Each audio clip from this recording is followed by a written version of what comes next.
नमस्कार फ्रेंड, मैं संजीव सिंह स्वागत करता हूं आपका अपना technical channel technical coal mining में। बात करेंगे आज हम ACCL वैकेंसी के बारे में, जो सिर्फ डिपार्टमेंटल कैंडिडेट के लिए है। अगर हमारी वीडियो अच्छा लगे तो लाइक करें, कमेंट करें और चैनल को सब्सक्राइब ज़रूर करें, ताकि बेल आइकन को दबाना जो है ना भूलें, ताकि आने वाली वीडियो की जो लेटेस्ट अपडेट है वो आप तक मिलती रहे। तो चलिए आज की वीडियो जो है हम लोग शुरू करते हैं।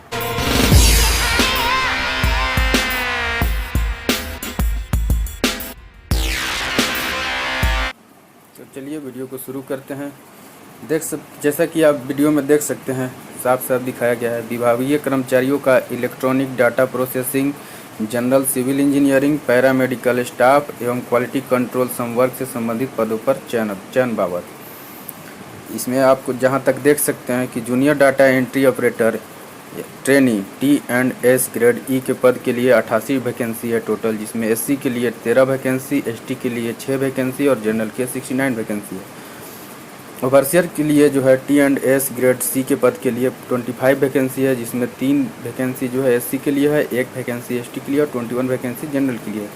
Staff nurse T&S grade C के पद के लिए 70 वैकेंसी, 10 वैकेंसी SC के लिए, 5 वैकेंसी ST के लिए और 55 वैकेंसी जनरल कास्ट वालों के लिए है।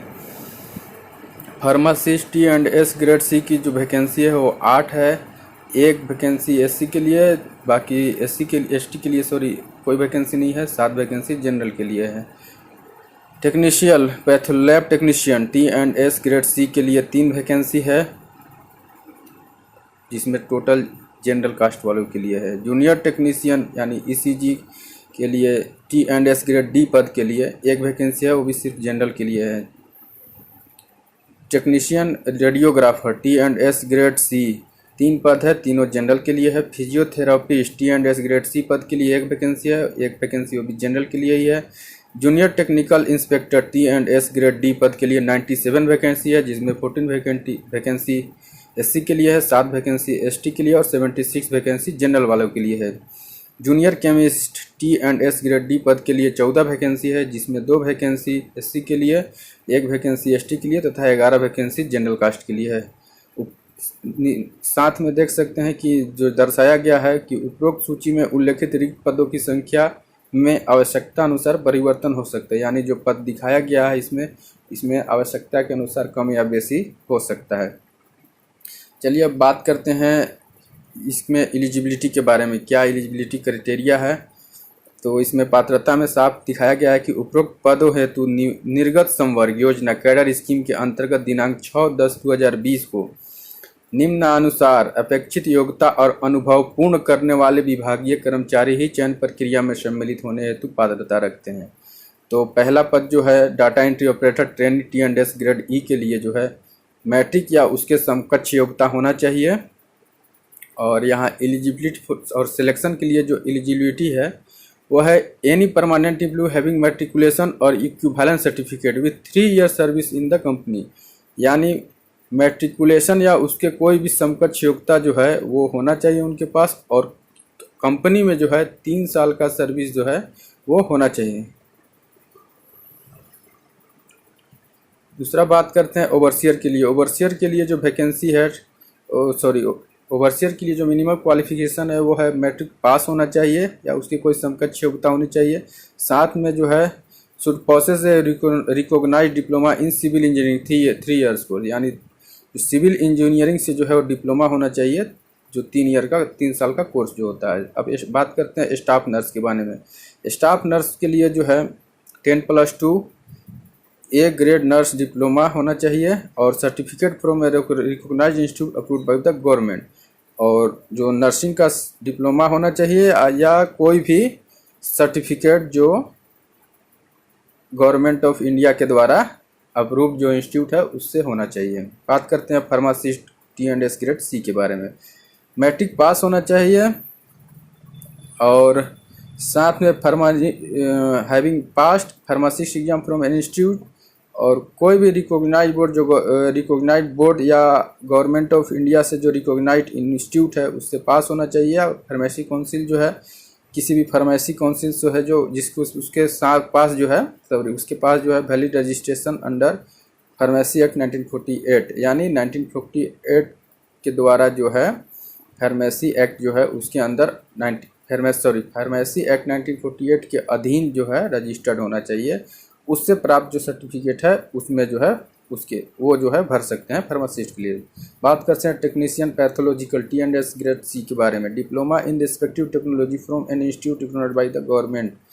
इसमें डिप्लोमा होना चाहिए रिस्पेक्टिव टेक्नोलॉजी, यानी पैथोलॉजिकल टेक्नोलॉजी जो है पैथोलॉजी के बारे में डिप्लोमा होना चाहिए किसी भी रिकॉग्नाइज्ड इंस्टीट्यूट से जो गवर्नमेंट ऑफ इंडिया के द्वारा अप्रूव्ड हो। बात करते हैं जूनियर टेक्निकल इंजीनियर के बारे में, junior technician ECG T&S grade D के बारे में। इसमें 10+2 होना चाहिए, इंटरमीडिएट होना चाहिए and 2 years experience certificate as ECG technician in a hospital under cardiologist physician और in a reputed nursing home having ECG service under cardiologist physician. इसमें बताया गया है कि इंटरमीडिएट तो होना चाहिए, साथ में 2 साल का एक्सपीरियंस भी होना चाहिए ECG टेक्नीशियन हॉस्पिटल में किसी भी कार्डियोलॉजिस्ट या फिजिशियन के अंदर जो है काम किया हुआ होना चाहिए, या in a reputed nursing home having ECG service under cardiologist and physicians, same वही चीज़ दिया हुआ है।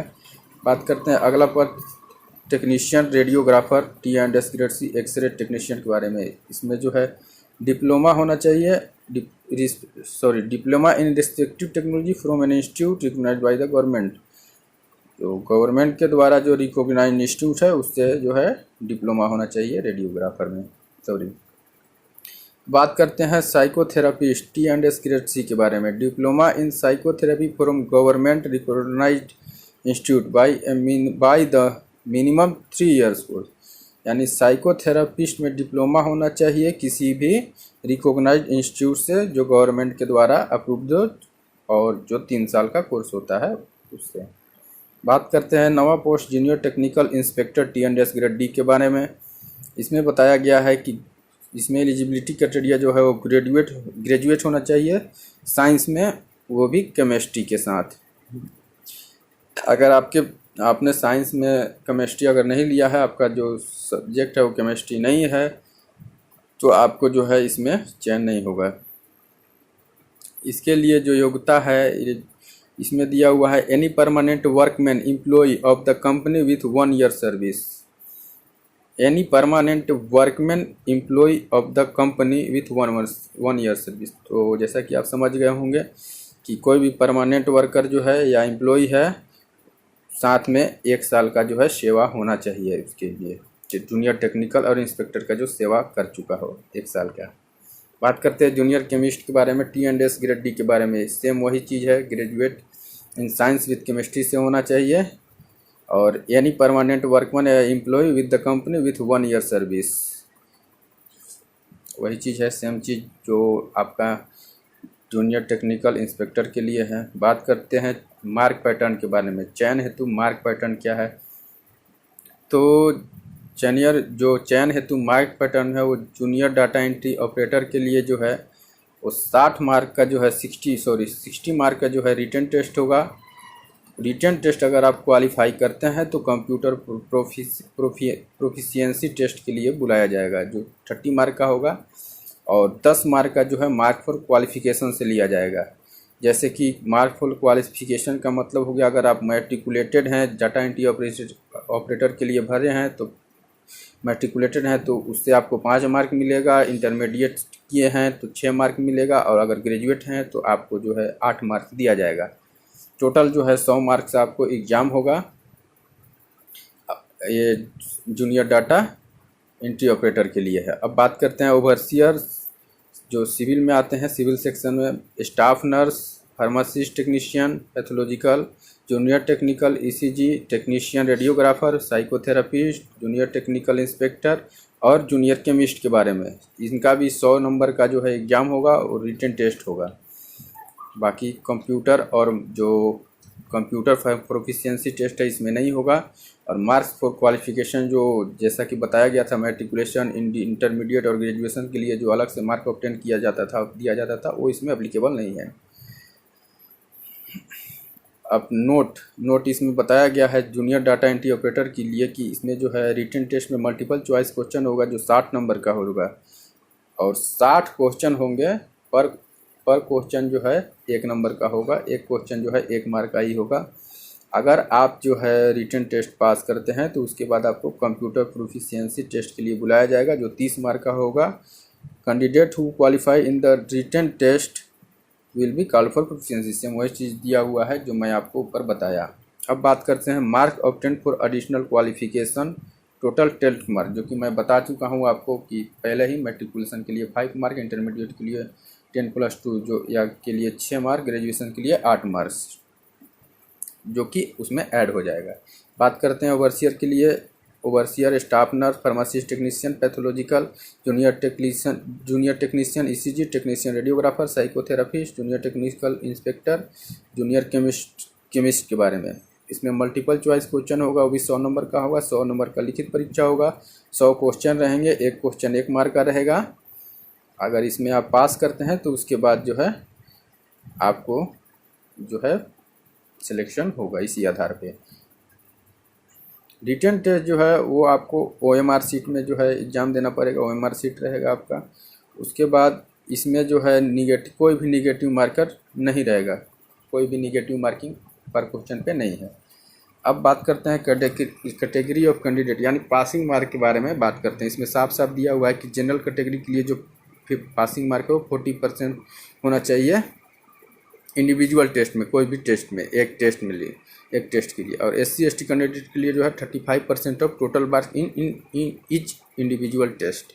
मतलब एक टेस्ट के लिए अगर किसी भी चीज़ के लिए एग्ज़ाम देते हैं तो 35 मार्क्स आपको 35% SC ST के लिए और 40% जनरल कैटेगरी के लिए। अब बात करते हैं आवेदक कर्मचारी के लिए आवश्यक जानकारी और दिशा निर्देश।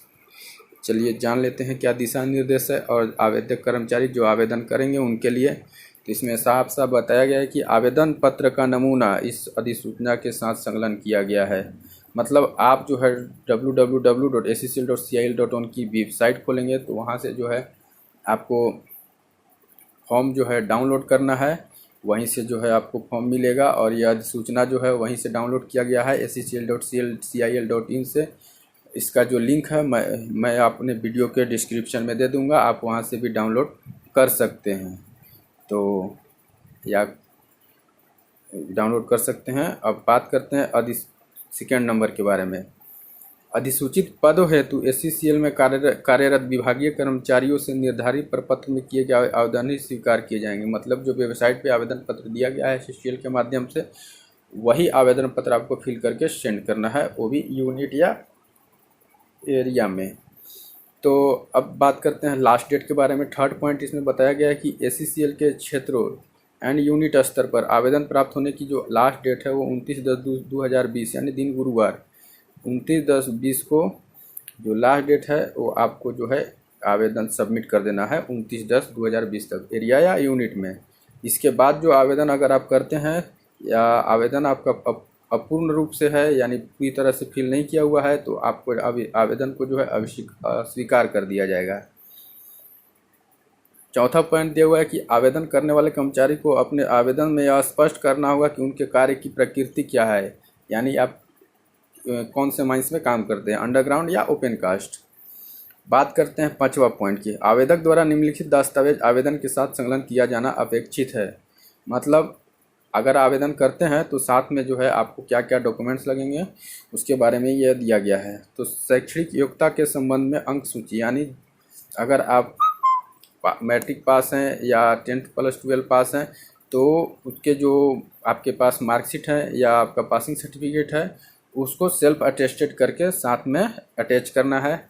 दूसरा जो है अगर टेक्निकल योग्यता रखते हैं आप या टेक्निकल पोस्ट के लिए जो अप्लाई किए हैं तो टेक्निकल योग्यता का जो आपका मार्कशीट या आपका पासिंग सर्टिफिकेट है उसको सेल्फ अटेस्टेड करके संलग्न करना है। और इसी में जो है एक पॉइंट और है कास्ट सर्टिफिकेट। SC और ST के लिए जो कास्ट सर्टिफिकेट है वो कास्ट सर्टिफिकेट देना होगा। कास्ट सर्टिफिकेट जो है वो आपका तहसीलदार या उससे ऊपर का जो भी अधिकारी हैं उनसे होना चाहिए।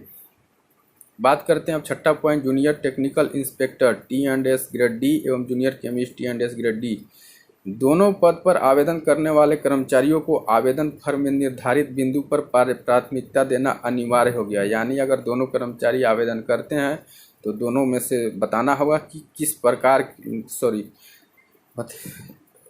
दोनों पद हेतु लिखित परीक्षा में उत्तीर्ण होने पर किसी एक पद पर ही चयन मिलेगा। यानी अगर दोनों के लिए भरते हैं और दोनों परीक्षा में उत्तीर्ण होते हैं, लेकिन आपका जो चयन है वो एक ही पद पे होगा, दोनों पद पे नहीं होगा। बात करते हैं 7वां पॉइंट। चयन प्रक्रिया के दौरान या भविष्य में कभी भी आवेदक द्वारा जानबूझकर किसी तथ्य को छुपाने अथवा गलत या झूठी जानकारी देने से संबंधित जानकारी प्राप्त होती है का पता चलता है तो उस स्थिति में संबंधित आवेदक कर्मचारी की उम्मीदवारी को तत्काल निरस्त किया जाएगा। साथ ही कंपनी के प्रमाणित अस्थायी आदेश के प्रावधानों के तहत अनुशासनात्मक कार्रवाई की जाएगी। अगर आप जानबूझकर किसी चीज़ की या किसी गलती को छुपाने का कोशिश करते हैं या आप जो है झूठी जानकारी देते हैं, उदाहरण के तौर पे मान लेते हैं कि आपका जो मार्कशीट है वो गलत तरीके से दिया गया है, या तकनीकी योग्यता का जो प्रमाण पत्र है वो गलत तरीके से आपने बनवा के जमा किया है, या किसी तरह का ऐसी जानकारी जो आपने छुपाई है, झूठ बोली है, तो उस समय आपका जो उम्मीदवारी है, जो आपका परीक्षा के लिए जो आप अपीयर हुए थे, वो आपका निरस्त कर दिया जाएगा, रद्द किया जाएगा, और कंपनी के आपका जो प्रावधान है उसके तहत जो है आपके ऊपर जो है अनुशासनात्मक कार्रवाई की जाएगी। बात करते हैं अब अधिसूचित पदों पर चयन के संबंध में अन्य आवश्यक शर्तें जो आप लोग के लिए ज़रूरी है। इसमें पहला पॉइंट जो दिया गया वो है, चयनित कर्मचारी का वेतन नियमानुसार संरक्षित होगा। जो वेतन है आपका वो जो है नियम के अनुसार जो आपका वेतन रहेगा वो जो है दिया जाएगा। जो नियमतः जो आपके ऊपर जो वेतन लागू होता है, जो पहले से कार्यरत हैं, उसके अनुसार पे जो है जो वेतन आपके ऊपर लागू होगा वो जो है आपको दिया जाएगा। बात करते हैं दूसरा पॉइंट, चयनित कर्मचारियों को रिक्तता एवं आवश्यकता के अनुसार SC/ST के विभिन्न क्षेत्रों में पदस्थापित किया जाएगा। यानी अगर आपको चयन हो जा रहा है, चयनित अगर हो जा रहे हैं तो आपको SCCL के जितने भी एरिया हैं उतने आपको पदस्थापित किया जाएगा।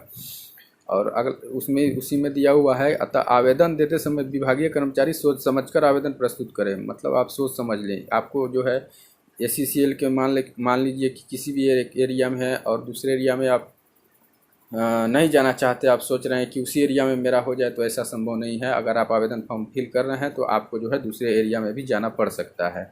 इसीलिए यहाँ दिया गया है कि आवेदक जो है उस आवेदन प्रस्तुत करें सोच समझ के। चयन के पश्चात पदस्थापित स्थल पर कार्यभार ग्रहण न करने अथवा कार्यभार ग्रहण करने के उपरांत चयन निरस्त करने संबंधी अनुरोध को स्वीकार किए जाने की स्थिति में भविष्य में होने वाली किसी भी चयन प्रक्रिया से संबंधित कर्मचारी को 2 वर्ष के लिए वंचित किया जाएगा।